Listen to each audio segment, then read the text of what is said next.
Salve! Beleza ou não? Então é nóis. Se tá tudo beleza, é nóis. Saca só, vim aqui hoje pra gente definir algumas coisas iniciais aí sobre o nosso bom e velho novo mundo romano, que a gente vai chamar de Império, fechou? Então saca só, pega seu caderninho aí, fica com ele aí na mão, porque você vai ter algumas anotações fundamentais aí pra fazer. Principalmente com a noção de datas, beleza? Quando a gente olha então para aquela divisão que eu já propus lá para vocês construírem na linha do tempo de vocês sobre Roma, a gente então mostrou monarquia, república e império, o último momento da história e do desenvolvimento histórico de Roma. O Império Romano, então, ele vai ter como data para os historiadores o ano de 27 a.C. até 476 depois de Cristo, tá? E aí vocês podem ver que porcamente está registrado aqui na nossa imagem o 235, porque o ano de 235 depois de Cristo vai marcar para gente uma divisão entre Alto Império e Baixo Império. Então, de maneira geral, eu já gostaria que vocês colocassem essa divisão para colocar algumas questões iniciais sobre este período. Combinado? Então, esse longo período de quase 5 séculos, né, que vai se desenvolver na história de Roma, né, a gente viu que se inicia lá com Otávio, né, se tornando o primeiro imperador dentro do mundo romano. Tá?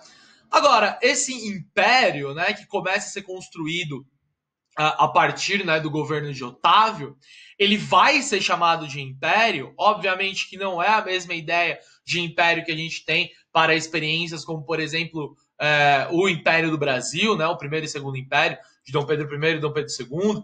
Né, ele tem outras características.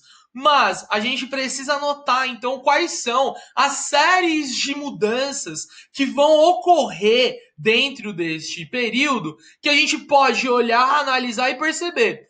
Até aqui, até esse período, 27 a.C., a organização política de Roma era uma. Após esse período, a organização política de Roma é outra. Ou seja, a gente pode notar essa ruptura.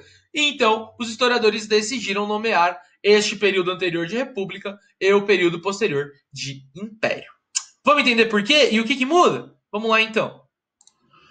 Um dos aspectos mais importantes e interessantes dessa mudança que vai ocorrer na organização política de Roma vai ser a quantidade de títulos que vai se estabelecer, que vai ser criado ali e que vai ser entregue a Otaviano, né? Otaviano. O Otávio, então, ele vai, em 27 a.C., ser condecorado com o título de Augusto. Ou seja, ele vai ser venerado em Roma como se fosse uma divindade.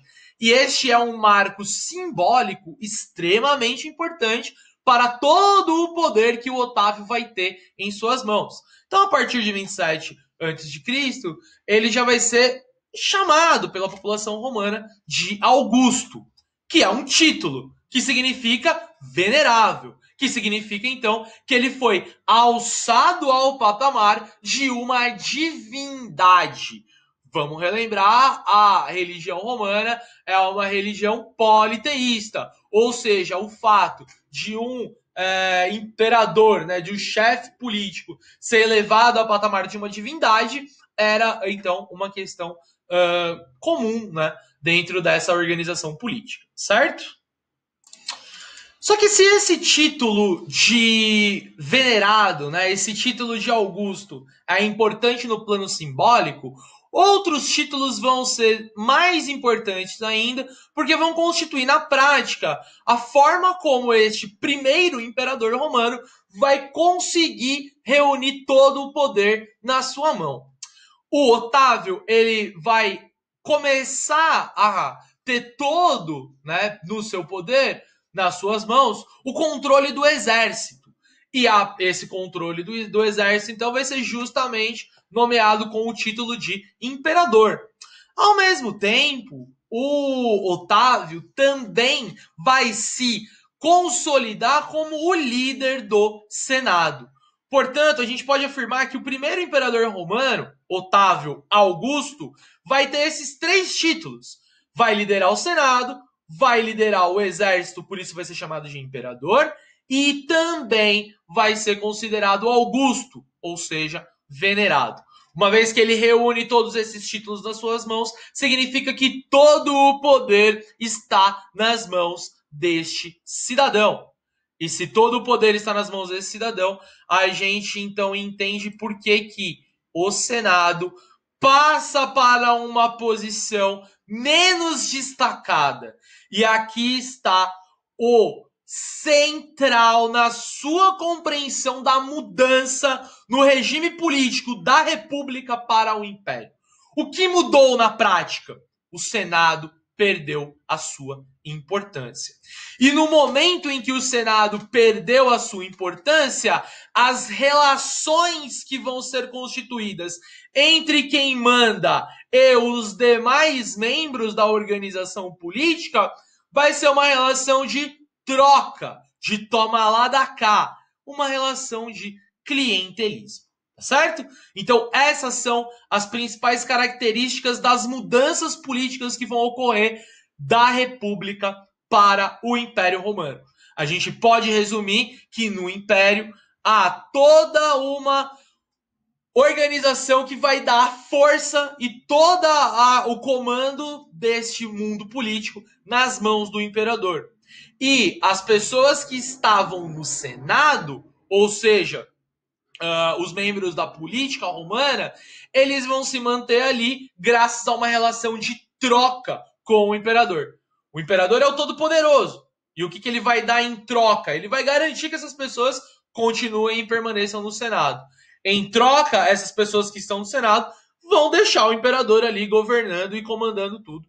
Pode ficar tranquilo aí, senhor imperador. Se você me deixar aqui no Senado, eu deixo você aí governando. Você pode tomar suas decisões. Para mim, tá tudo tranquilo. Certo? Então essa é a mudança mais importante que vai acontecer aqui. Tá? E, sobretudo, né, essa mesma mudança vai ocorrer na organização dos magistrados. Como a gente já estudou lá atrás, né, eram, então, cargos públicos, né, pessoas que serviam, então, para organizar as discussões, né, para fazer recenseamento, enfim. Os cargos públicos romanos, eles passam agora a ser todos indicados pelo imperador. Por isso que essa relação clientelista vai estabelecer de uma maneira muito forte. Ou a população romana que quer chegar ao cargo, né, de um funcionário público, ele obviamente que vai apoiar o imperador. E em troca desse apoio, o imperador vai distribuir estes cargos. Ou seja, esta mudança das relações pessoais é que vai ser um marco definitivo, né, do Império Romano, comparando com a República. Então, muita coisa mudou. Agora, para você acessar um cargo público, você precisa, então, ser aprovado e ser colocado nesse cargo público pelo imperador. E agora que a gente já compreendeu essa mudança na organização política, a gente precisa caracterizar, então, o Alto Império e o Baixo Império. Fechou? Alto Império, então, é o período que vai de 27 a.C.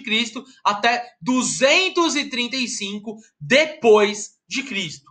Nesse período, uma série de dinastias vão se desenvolver. A gente vai ter um tempo, né, para falar especificamente de algumas das dinastias, de alguns dos imperadores mais importantes desse período, mas aqui o nosso intuito, então, é caracterizar de maneira geral quais são as questões desse período. Fechou? O Alto Império Romano é conhecido assim porque é o apogeu, o ápice, o momento mais forte em termos territoriais e em termos de economia. E também em termos de uma tranquilidade dentro deste território romano. Portanto, durante o Alto Império, as características que a gente vai colocar vão ser, então, primeiramente, a Pax Romana, que a gente já começou a trabalhar e a gente volta a desenvolver esse termo às nossas próximas aulas. A estabilização das fronteiras, ou seja, não expande mais as fronteiras, mas, né, também você mantém esse território ocupado, tá certo? Um aperfeiçoamento das administrações das diversas províncias, e para isso a gente entendeu, né, o processo de concessão da cidadania romana, tá certo? Então, olha aí mais uma vez essa relação clientelista. Quer dizer, agora eu tenho uma estabilização e um aperfeiçoamento. Se antes, para eu garantir que aquela região lá longe, lá no norte, mantivesse, então, a sua dependência de Roma por meio da força, a partir de agora, o que eu faço? Eu concedo para aquela região, para os patrícios daquela região, a cidadania romana. Eu entrego este título, eu trago para dentro do meu império essa galera e essa província. Esses patrícios vão comandar e organizar as coisas naquele território, naquela região. Ou seja, há um aperfeiçoamento. Porque quanto mais violenta é a minha ação, mais violenta será a reação. No momento em que você cria outras estratégias de controle, essas estratégias de controle vão se mostrar mais eficazes. Portanto, é o ápice, é o apogeu dos territórios romanos. Tudo isso gera um grande crescimento das atividades comerciais, portanto, há um enriquecimento de toda, né, a população da elite romana, e todo esse dinheiro que começa a entrar vai ser usado para a urbanização e a construção de edifícios públicos. Esse ponto aqui, quando a gente estudar a cultura romana como um todo, a gente vai retomar ele, porque é nesse momento que várias daquelas obras monumentais que Roma legou até os tempos atuais vão ser construídas. E elas vão ter um sentido político, um sentido de legitimação de uma determinada política. Portanto, a gente volta a falar sobre isso daqui a pouquinho. Daqui a pouquinho, não hoje, né? Mas mais pra frente. Belezinha? E agora, então, para a gente encerrar, eu gostaria que vocês caracterizassem o período que vai de 235 até 476 depois de Cristo. Um período conhecido como o Baixo Império Romano. Baixo, justamente porque se no Alto Império Romano as coisas elas estavam estáveis e a economia estava muito bem, obrigado, no Baixo Império Romano essa lógica se inverte totalmente. E o Baixo Império Romano ele é marcado por uma série de crises econômicas, políticas e sociais. A gente vai falar aqui um pouquinho apenas de algumas características mais gerais, como, por exemplo, a baixa no número de escravos é algo que ocorre nesse período, então vale a pena você anotar aí nas suas anotações sobre as características do Baixo Império Romano, o fato de que o número de escravos caiu demasiadamente nesse período. Como a gente sabe, o modo de produção da sociedade romana é o modo de produção escravista. Ou seja, eles necessitam do escravo para conseguir reproduzir a sua economia. No momento em que essa escravidão entra em declínio, o que vai ocorrer com a economia romana?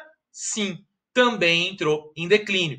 E aqui está um dos fatores fundamentais para entender, então, essa desagregação e esse desmantelamento do Império Romano.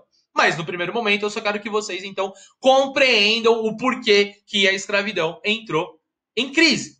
E ela entra em crise justamente pela estabilidade nas conquistas. Os escravos, eles não continuam aumentando. Afinal de contas, cessou a conquista. Se os escravos eles são prisioneiros de guerra, quando cessa a conquista, acabou o aumento do número de escravos. Fechado?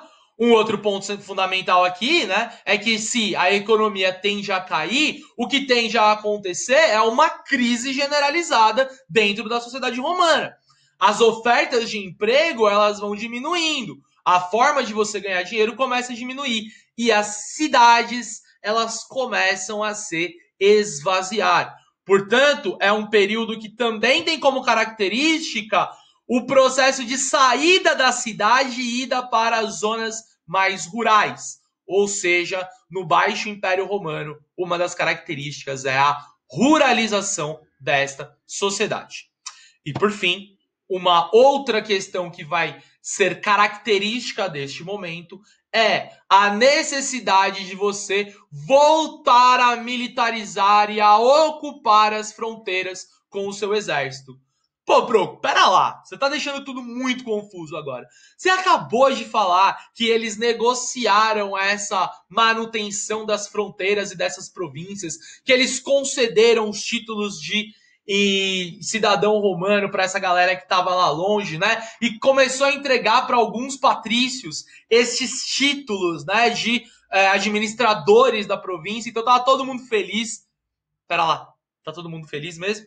Será que todo mundo que está nessas províncias vai aceitar que uma pessoa ganhe esse título de administrador e as outras? Percebe? Então, mesmo essa prática tem um determinado momento que ela não vai mais garantir essa estabilidade. E essas regiões mais distantes vão começar a se manifestar e vão começar, então, a ser contrárias a essa ocupação romana. Para que você garanta, então, isso, você precisa levar o exército de volta até esse território. Só que levar o exército até esse território custa caro. E o Império Romano está vivendo essa crise generalizada. Portanto, essas três características, a crise do escravismo, a crise econômica que gera a ruralização e a necessidade de você mobilizar o exército para garantir as suas fronteiras, são as três principais características do Baixo Império Romano. E muitas dessas três, para não dizer as próprias três crises, somadas a um quarto fator, que é o surgimento do cristianismo, vai ser todos os fatores que vão levar o Império Romano a cair e a se desintegrar totalmente em 476 d.C. Só que isso são cenas do próximo capítulo e muito em breve a gente troca uma ideia sobre isso. Fechou? Belezinha? Então é nóis, galerinha. Não se esquece aí, então, de registrar essas características do Alto e do Baixo Império Romano. Anota aí no seu caderno e a gente se vê em breve. Beijo, meus amores. Até mais.